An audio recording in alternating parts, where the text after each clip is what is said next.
think we should be live in now. Maybe. Anytime now. Attempting 1, 2, 3. There we are. Look at us. We are live. Yay! Okay. So we got the two of us on the screen. Here again. Look at us. You look all snazzy. Right? So we're playing with new technology. Yes. Always a fun thing. For sure. So today we are talking about this book right here. We've got The Cold is in Her Bones by Peternelle von Arsdale. Aster. I'm going to get that right one of these days. It's Hey, Lindsay. Hi, Lindsay. So this is... I'm going to move some of my screens over here. So this is a Medusa origin story inspired story. That was a lot of stories. So it took a lot of the primary elements of Medusa's origin, and then it spun it a little differently. And I'm going to shoot to Shae first so she can, give a brief synopsis of all of her feels as she went through this book. And then I will let you know what mine were. Okay. So when it came to The Cold is in Her Bones, I think the core story that the author was trying to tell did come across.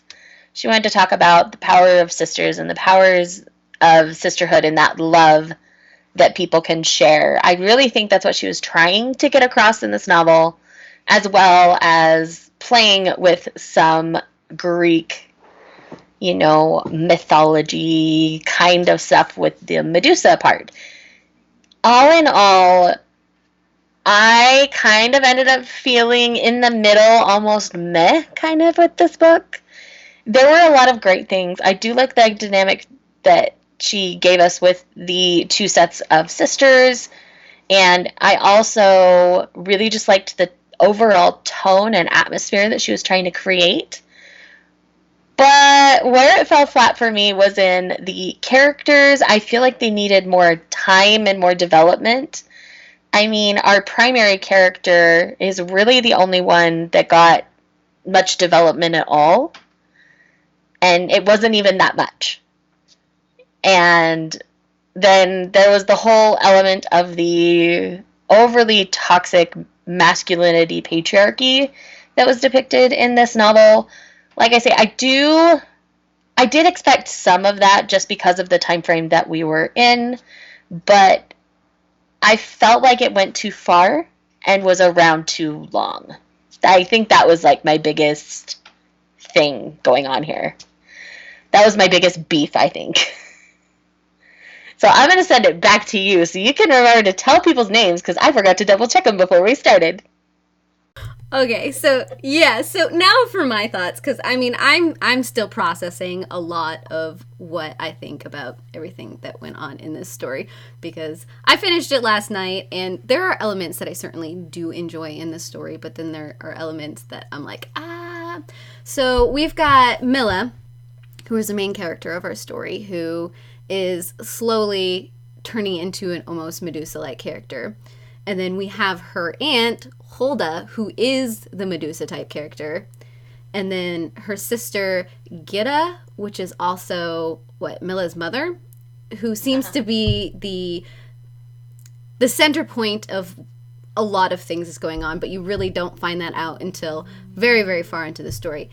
But I do like the fact that this is a very, very dark, at points, story, but I almost feel like it didn't... It had the classic dark fairy tale feel, but the characters itself just remained in that short fairy tale level and didn't develop in a place where it felt like... There were points where Milla goes through a lot of journey, but a lot of the other characters, like, say, her mother starts out this almost cold-hearted feeling, and then all of a sudden at the end, when Milla is trying to get her to go back and apologize to her sister and all that kind of stuff, that she seems childlike, which makes sense because she's very woe is me, but she doesn't put up a lot of fight in going to her sister, and that that felt really, really weird. And it was those kind of character things that didn't feel right. I mean, the characters got developed in one part, and they didn't act consistently as I thought they should. I would agree. And I think that's what pulled me out of the story the most, is because you started to build them up over here as this one kind of character with these traits, and then if you needed some kind of convenience in the story, they flipped. Yeah. They were definitely points where these characters acted certain ways for the sake of the plot. Right. And that is another reason why this book kind of felt meh and in the middle to me. I mean, I just couldn't even really handle some of the stuff that was going on. Right. It was crazy. Yeah, no, and that's essentially it. Is like I saw where you were trying to take this story, this whole friendship concept, but a lot of it just started pulling apart when you came to these plot points that just felt way too convenient. And then you'd go, Milla, she would go to this certain part of the story, and all of a sudden a lot of things would happen, and she'd run away, and then she'd be right back. She was right back where she started. Exactly. And it happened way too frequently that I was like... This cycle of these characters, like, growing, and then growing, and... Like, that's just something that continued to happen. Right. With all of them. Very, very like, so. Even the brother who was the favorite of the mom because the mom was afraid of the daughter. The mom was afraid of Milla. Gita was afraid of Milla. The brother's name... The brother's name? Nicholas? Nicholas? Yeah. Probably. Yeah. Probably. With I know it's Nicholas, like Niklas, whatever. Uh-huh.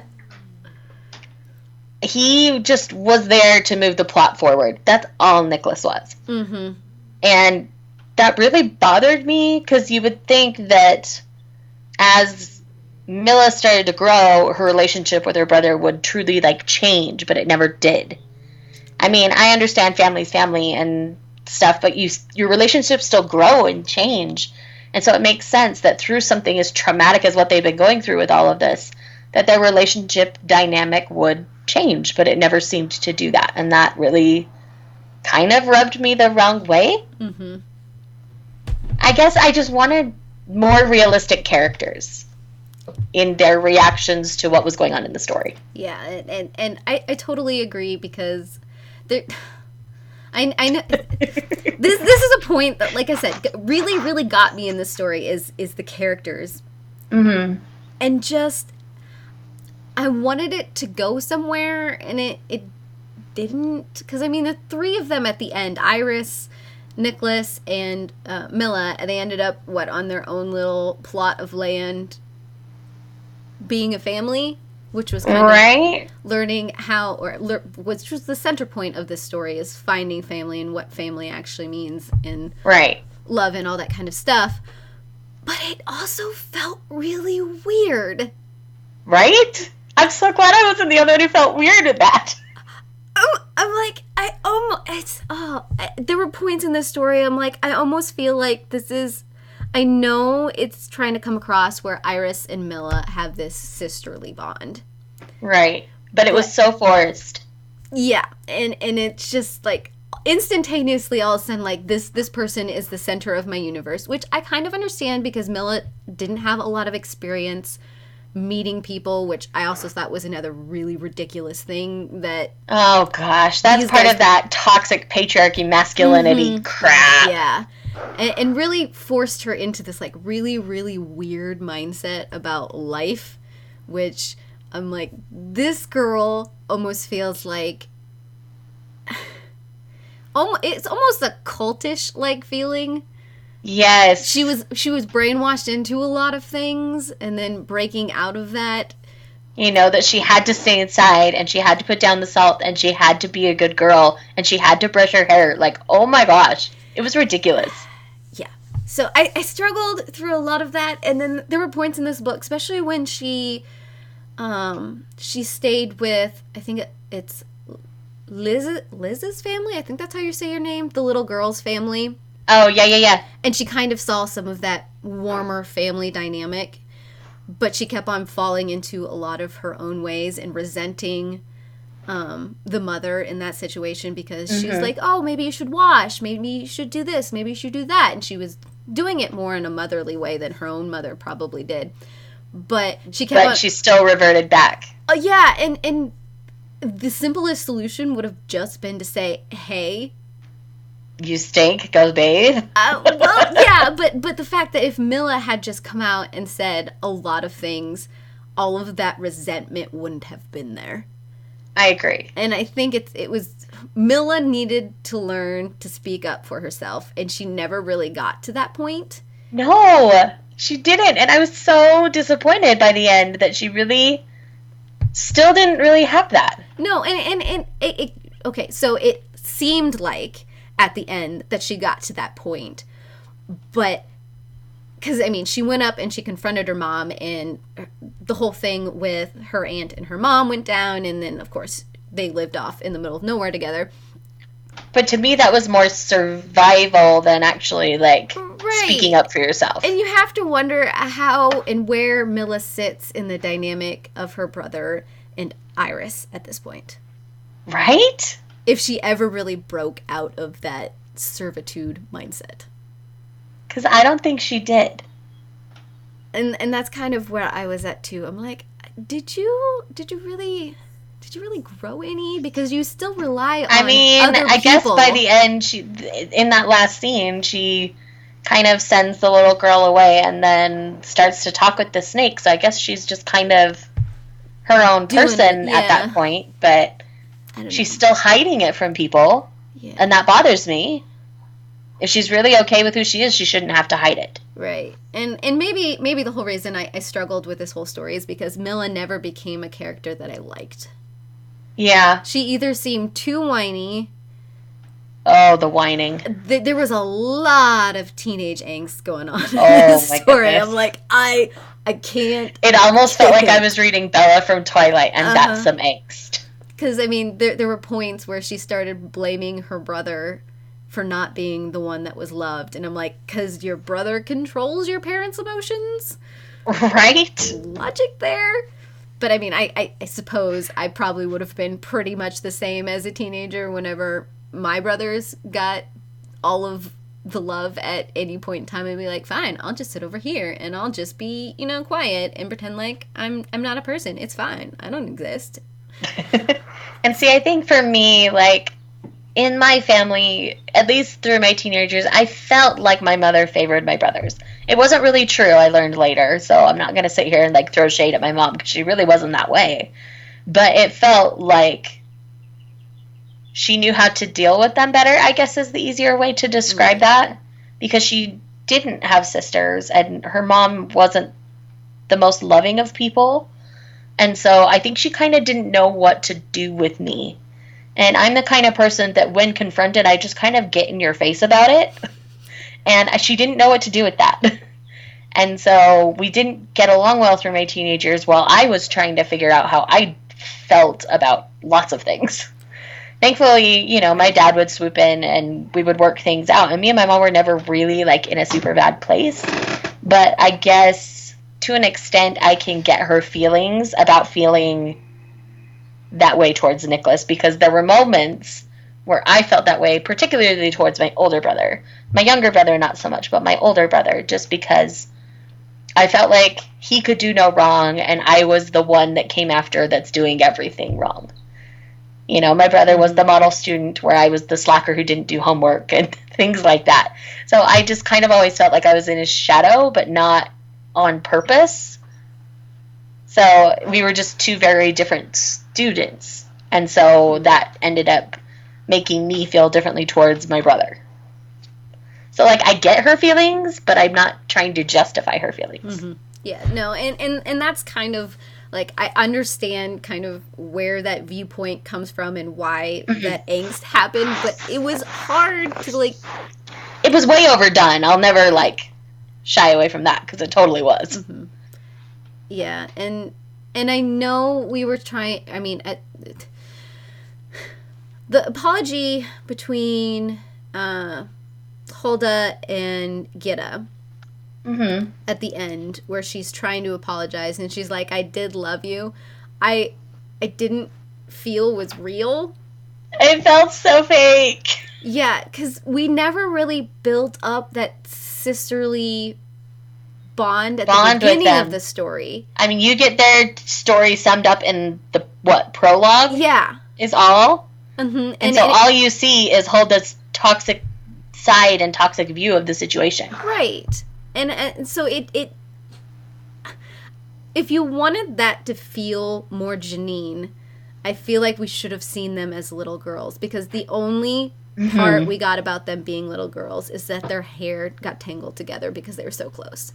It's literally the only line we ever got about it. Mm-hmm. And that doesn't make it feel real. Even though that is the part of the story that comes from the original Medusa origin. Right, which is exactly why it was there. Right. So, I don't know. It didn't when it comes to a retelling, enough of the elements were there, I would say it was inspired by the Medusa story, but I wouldn't call it a retelling. Right. Yeah, because you didn't actually get a real Medusa out of it. It's true, you didn't. And I think if you wanted to call this a retelling, it would have had to end darker than it did, because Medusa becomes an actual monster in mythology that a lot of people have to face off against. Right. And that... So I would say this is a Medusa-inspired story, not a retelling. Right. And that's something where, when this was being pitched as a Medusa retelling, I'm like, really? Is that what we're really going to get? And so I don't like when publishers choose to pitch things as retellings when they're not genuinely retellings, or they haven't acquainted themselves with the source material, so they don't know if it's a retelling or not, so they just say it's a retelling. Right. Yep. Nope. I completely agree. But I do have to admit that there was a level of darkness to this book that I really, really liked. No, I'm not arguing that at all. Yeah, no, I just wanted to point that out. Was great until the very, very end. Mm-hmm. It ended too sweet, too tied up in a bow for me, for the tone of the book. Yeah, because we had a lot of scenes where it was just this dark maggots, flies, wasps, just grossness everywhere that I think pulled the story into this really dark realm that I liked, and how demonic these girls became. Yeah. But the thing about the girls that I actually really liked what they were doing is they got this very old school mental health facility. Oh my gosh, the tower, yes. Oh my gosh. And I liked that element of the story, just seeing that, because you had girls who were legitimately in this curse, having Hulda in their brain, making them do things that they wouldn't have normally done. Yeah. All because they were the good girls of the family. They were the loved ones of the family. So you couldn't be good enough. If you were too good, she actually came in and got you. It was the ones that weren't good that she's like, it's okay. They can just cause havoc. Exactly. I want the good girls. Mm-hmm. But sometimes those were the ones who ended up in there too, because their families are like, we don't know what to do with her, take her. Yeah, I'm like, we don't want to deal with you because you're not what we consider acceptable. Right. And those girls, the ones that had to go through all of this while still having their own minds, that was heart-wrenching a little bit. Right. And so because they had those moments of clarity where all of a sudden they could think for themselves and they're like, what have I done? That's not who I am. Mm-hmm. What's going on? And you could see it mostly with Iris, where you could see when Hulda had taken her over, and you saw her moments of clarity and how she really wasn't that person, and you just saw that very stark flip. It was just so interesting to me. Yeah. So, yeah, it was all of those elements. I do have to applaud that Nicholas wanted to stay by Iris's side, even when he saw her flipped. Like, I will give the dude kudos and props for that. Mm-hmm. I almost wanted a little bit more of their story. Yes! Where's my Nicholas and Iris story? Yeah, because you have a little bit... I don't know if Nicholas I would take even just like an 80-page novella about them. Right. I mean, just kind of seeing things through Nicholas's eyes or Iris's eyes and seeing why Nicholas chose to stay, because part of me is like, did he choose to stay because of Iris or did he choose to stay because of Milla?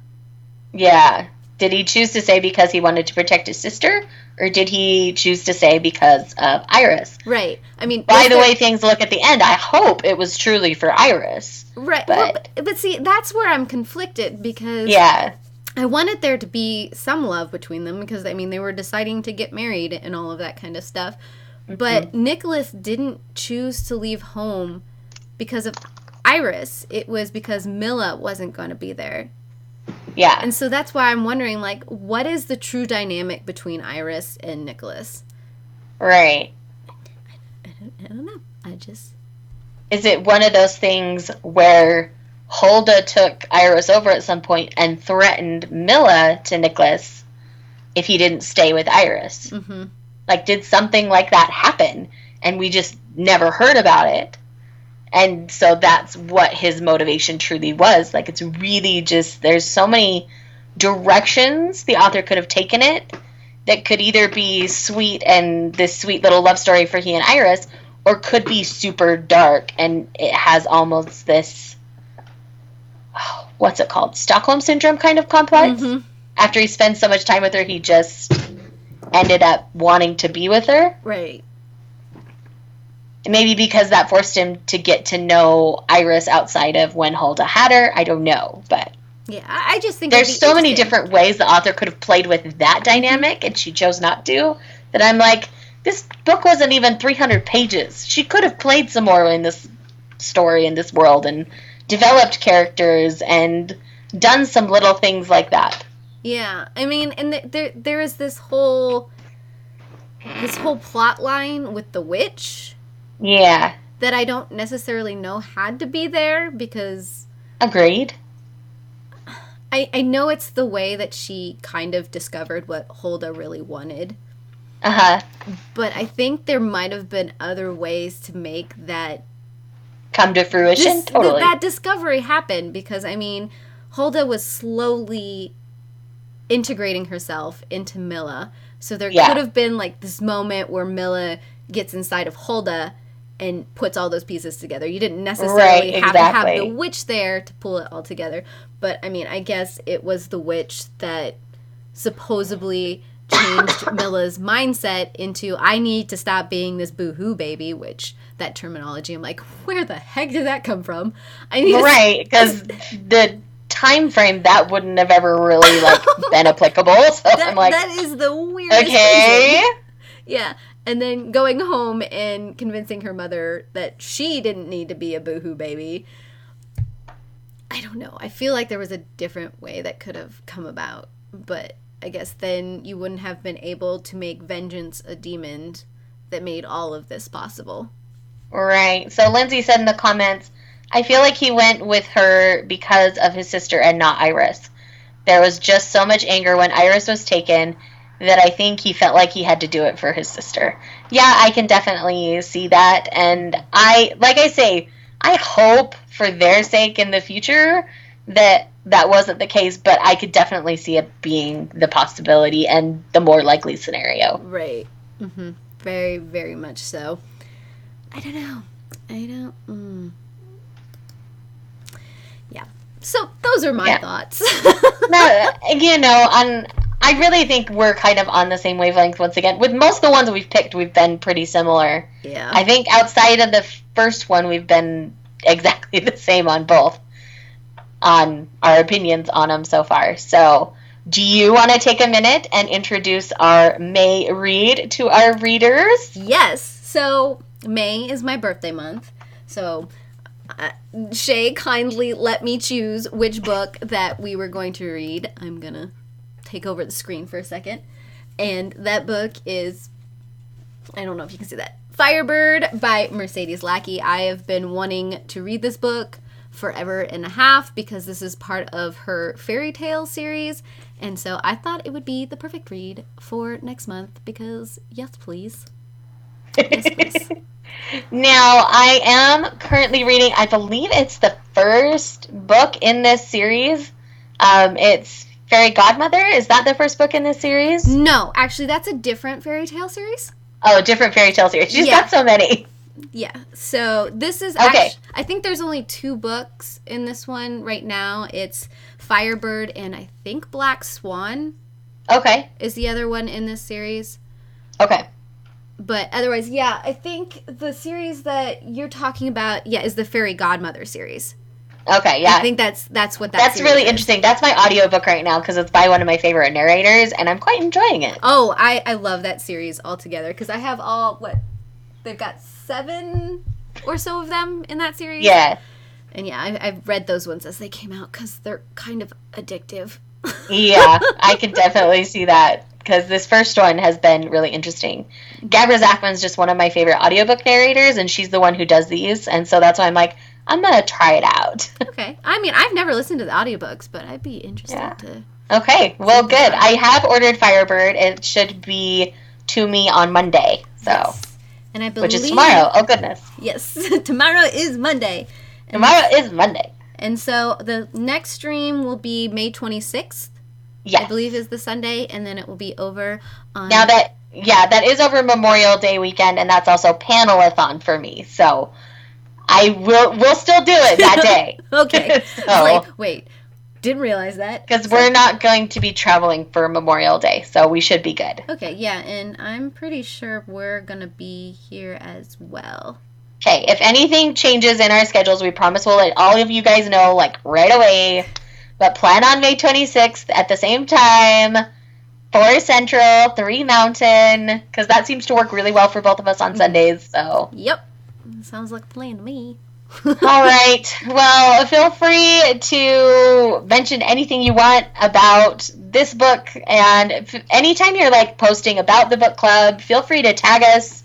Use our hashtag for the Tell It Again book club. We love seeing everything. I know at least I do. I'm sure April does as well. I love stalking all of you guys on Twitter. Yes, and we're Instagram. big stalkers. So yes, feel free to use that, and we will see you guys next month. Same time, well, not the same place. Remember, it'll be my channel this time. Yes, is on Shae's channel. So hope to see you guys there. Heart you beautiful places. Bye, guys. Bye.